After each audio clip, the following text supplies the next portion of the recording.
میرے آقا کا فرمان ہے حضور سرور کونین صلی اللہ تعالی علیہ وسلم کا، جو فجر کی نماز کے بعد، کس کی نماز کے بعد؟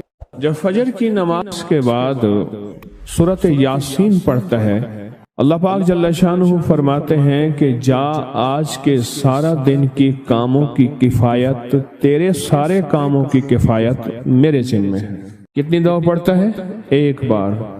جو فجر کی نماز کے بعد سورۃ یاسین پڑھتا ہے تو اللہ پاک فرماتے ہیں جا آج سارا دن کے کاموں کی کفایت میرے ذمہ ہے، یعنی سارے تیرے کام میرے ذمہ ہیں، میرے ذمہ ہیں۔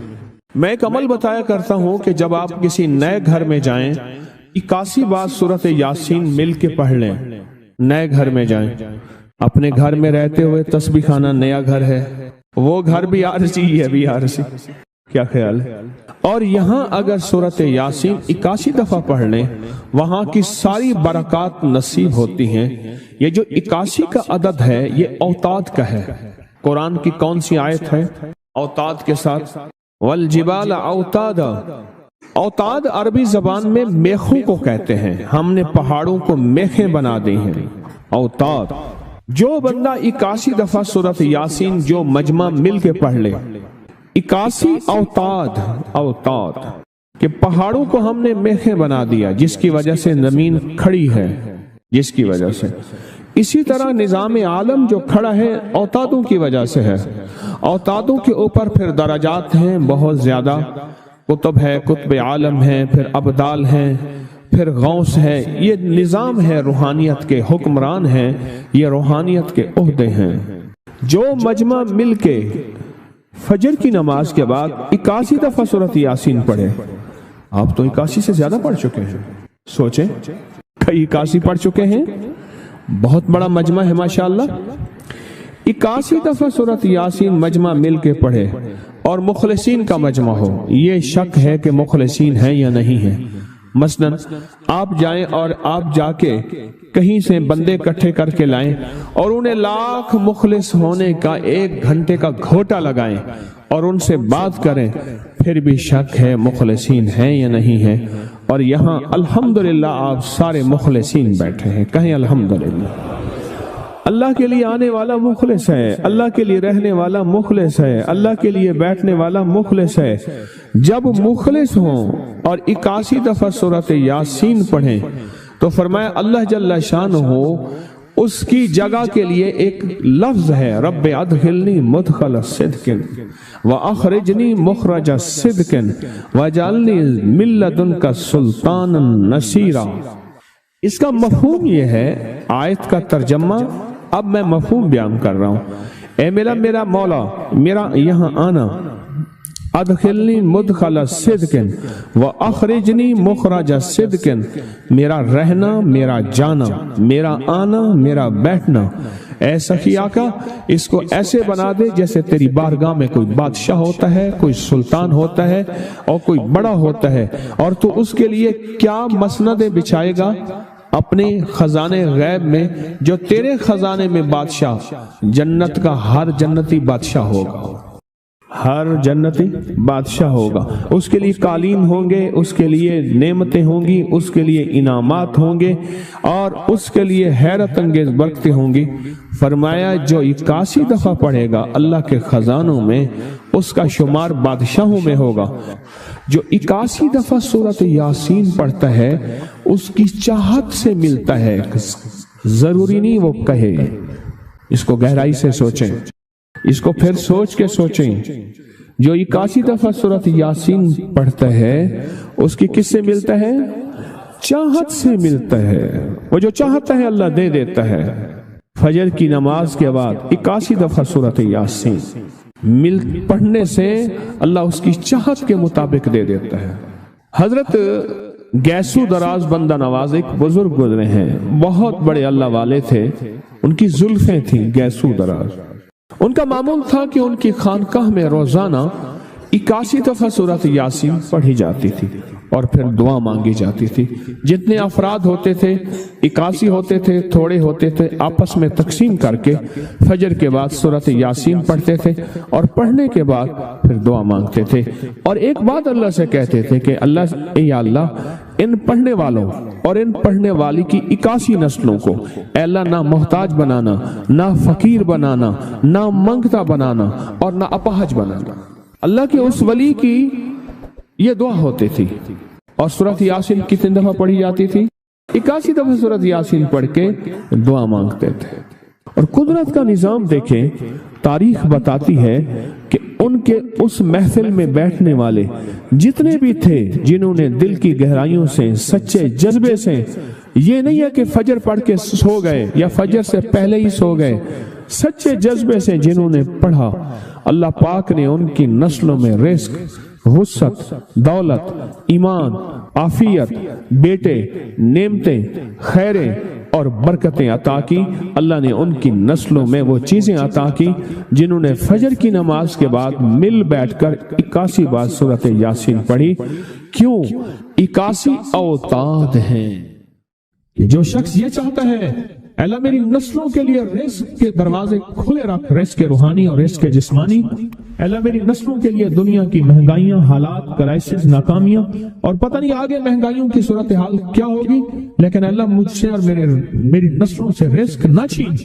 تو فرمایا اس شخص کو کہے کہ سورۃ فاتحہ پڑھ، اور سورۃ فاتحہ کو ایک بار پڑھ، اور جب پہنچ ایاک نعبد و ایاک نستعین، اس کو 40 منٹ ایسے وجدان، ایسے درد، ایسی کیفیت کہ کوئی دنیا کا کوئی فرد مجھے یاد نہ رہے سوائے اس کی ذات کریمی کے، اور اس کو دہرا دہرا دہرا دہرا، اس کو دہرا۔ اور کہا کہ میں نے وہ پڑھنا شروع کر دیا، پڑھنا شروع کر دیا۔ شیخ حامد کوفی کہتے ہیں کہ کوفہ میں ہمارے ہاں ایک رئیس تھا، اور لوگ اس کے در سے کھاتے تھے، اور لوگ اس کے در سے بہت لیتے تھے، اور بہت سخاوت چلتی تھی۔ اور سنا تھا کہ اس کے والد بھی ایسے رئیس تھے، اور سنا تھا اس کے دادا بھی ایسے رئیس تھے، اور یہ بات سنی تھی کہ اس کے دادا نے کوئی عمل کیا تھا، اور ایسا نہیں، دادا کے بڑوں نے کوئی ایسا عمل کیا تھا جس میں اللہ سے نسلوں کے لیے رزق اور رزق کے خزانے منوائے تھے۔ کتنے لوگ ایسے ہیں، مال دولت چیزیں ایسے حالات اور گردش میں آئے کہ ناموری سے گمنامی میں چلے گئے۔ مجھے یاد ہے کہ میں ٹاؤن شپ میں ایک بندے سے ملا، یہ بات ہے آج سے کچھ 27-28 سال پہلے، کم و بیش۔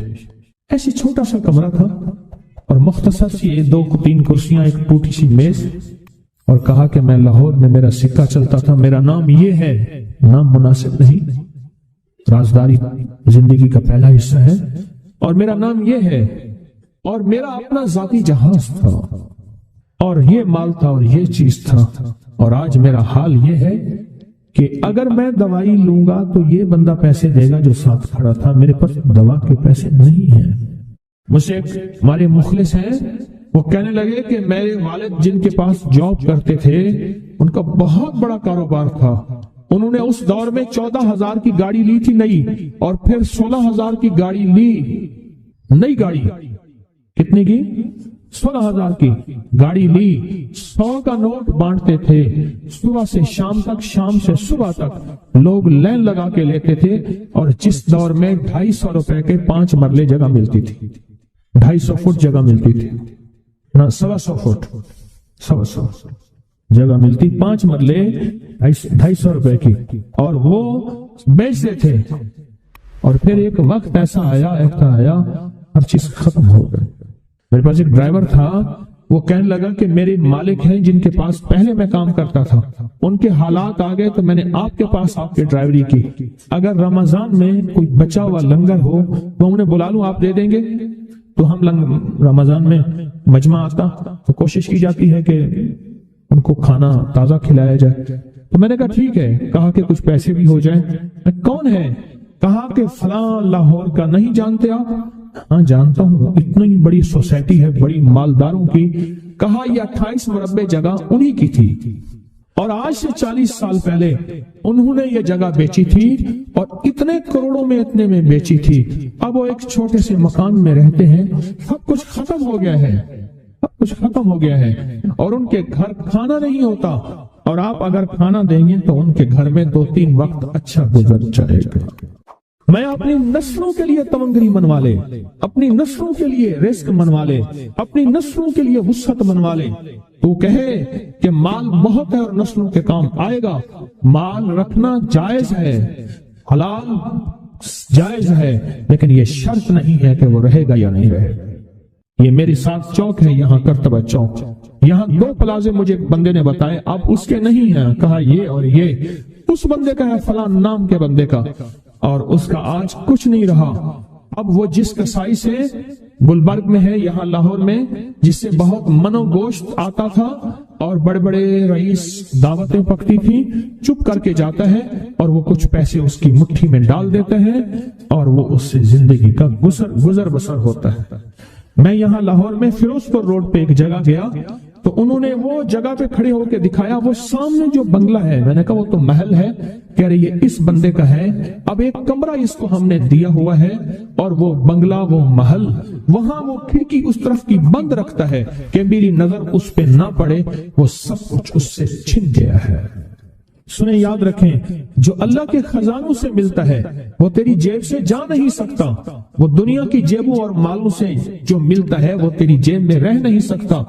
یہ جو عمل ہے نا، نسلوں کے لیے رزق منوانا، برکت منوانا، نسلوں کے لیے رزق منوانا، نسلوں کے لیے برکت منوانا، یہ جو عمل ہے، بس اب میں نے آپ کو عرض کیا نا کہ آپ پوچھیں کتنا دن کریں گے، میں نے کہا دل خود بولے گا، من خود بولے گا، اندر خود بولے گا۔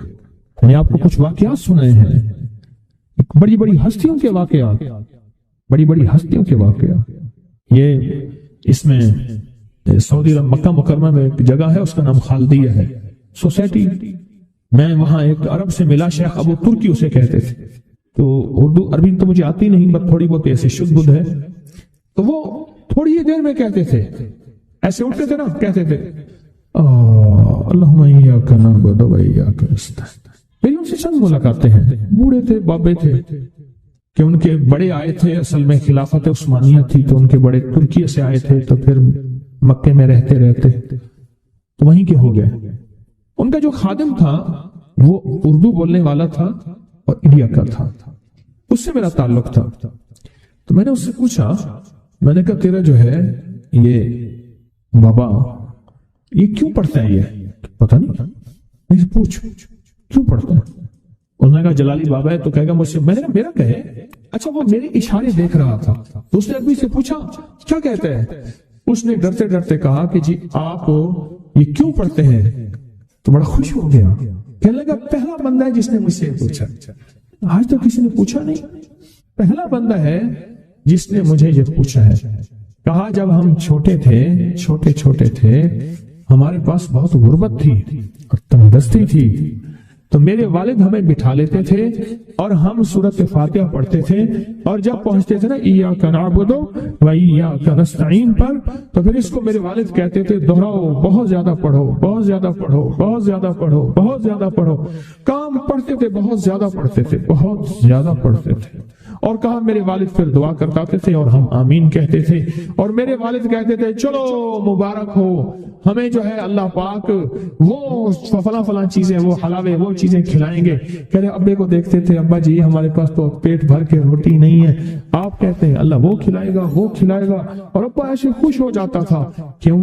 ابے کو یقین تھا کہ سورۃ فاتحہ اس کریم نے قبول کر لی اور میرا کام ہو گیا۔ وَمَن يَتَوَكَّلْ عَلَى اللَّهِ، ہاں میرے بندے میری ذات پہ بھروسہ کر کے دیکھ، میرے قریب آ کے دیکھ، مجھ سے دوستی لگا کے دیکھ تو صحیح، میں کر کے دکھاؤں گا۔ وہ طاقتور چیز ہے جو 7 نسلوں کو کھلاتی بھی ہے، پلاتی بھی ہے، سکون کی نیند سلاتی بھی ہے، اچھا لباس پہناتی بھی ہے، عزتوں کے تاج سر پہ رکھواتی بھی۔ نوری لقمہ اپنی زندگی کی ضرورت بنا لیں، پھر کیا ہوگا؟ سورۃ فاتحہ کی آیات 7 ہیں، اللہ 7 آسمان اور 7 زمین کی جتنی بھی برکات ہیں، برکات من السماوات والارض، اللہ 7 آسمان اور 7 زمین کی ساری برکات اس کو عطا کر دے گا، اور لوگوں کو پتہ ہی نہیں ہوگا کہ یہ بندہ کتنا مالدار ہے، روحانیت کی طاقت اور روحانیت میں کتنا آگے ہے، کوئی پہچان بھی نہیں سکے گا۔ کہ روحانیت میں یہ بندہ کتنا آگے ہے اور کتنا آگے سے آگے بڑھ گیا ہے، کسی کو علم بھی نہیں ہوگا۔ نوری لقمہ اپنی زندگی کی مجبوری بنا لے اور نوری لقمہ اپنی زندگی کی ضرورت بنا لے، پھر دیکھیں کمالات۔ کیوں؟ فرمائے جو سارے قرآن میں ہے، جو سارے قرآن میں ہے، جو سارے قرآن میں ہے، آنکھیں کھل جائیں۔ یہ سورۃ فاتحہ نماز کھانے کے دوران پڑھنے والا یہ اہل نظر میں ہے، اس کی نظر وسیع ہو جاتی ہے، یہ اہل کشف ہوتے ہیں، ان کی دل کی آنکھیں کھل جاتی ہیں، یہ فرشتوں کو دیکھتے ہیں، یہ انسانوں کے دلوں میں جھانک لیتے ہیں، یہ کائنات کے راز پڑھ لیتے ہیں، کائنات کے راز پڑھ لیتے ہیں۔ کہ اللہ پاک ان کے سامنے جنات آنکھوں سے دکھاتا ہے، حتیٰ کہ یہاں تک کہ اللہ قبر کے راز بھی ان کے اوپر کھول دیتے ہیں۔ نوری لقمے کا اثر یہ ہے دل کی آنکھیں کھل جاتی ہیں، دل کی آنکھیں کھل جاتی ہیں، دل کی آنکھیں کھل جاتی ہیں۔ یہ نور لقمے کی تاثیر ہے۔ چہرے کی آنکھیں تو سب کے پاس ہیں، دل کی آنکھیں سب کے پاس نہیں، دل کی آنکھیں سب کے پاس نہیں، چہرے کی آنکھیں سب کے پاس ہیں، دل کی آنکھیں سب کے پاس نہیں۔ نوری لقمے کی یہ تاثیر ہے کہ دل کی آنکھیں کھل جاتی ہیں اور دل کی دنیا آباد اور دل کی دنیا شاد اور دل کا وہ بندہ بامراد بن جاتا ہے جو نوری لقمے اپنی زندگی میں شامل کرتا ہے۔ اور نوری لقمے سورۃ فاتحہ اور کتنی بار؟ اچھا، یہ سورۃ فاتحہ بیماریوں کا علاج۔ صحابہ کرام فرماتے ہم جا رہے تھے، کوئی ایک سردار تھا، اس کو بچھو نے کاٹ لیا اور اس کو چیخ رہا تھا بیچارہ، فرمایا سانپ کا کاٹا سوئے، بچھو کا کاٹا روئے۔ میرے پاس ایک سانپ کا کاٹا آیا تھا، غنودگی میں تھا، وہ بہت غنودگی میں سے سوتا تھا، اور میں نے کہا اس کو سونے نہ دے، خیال نہ کیا انہوں نے، ادھر سے ہٹا تو بندہ ختم ہو گیا، سانپ کا کاٹا۔ ہمارے ایک والد صاحب رحمۃ اللہ علیہ کے تھے ملک عبد الرحمن ڈوڈی، تو لائے تھے، تو کہنے لگے اس بچھو کے کاٹے کا علاج، صحابہ کرام نے 7 بار سورۃ فاتحہ پڑھ کے اس پہ دم کر اور وہ ٹھیک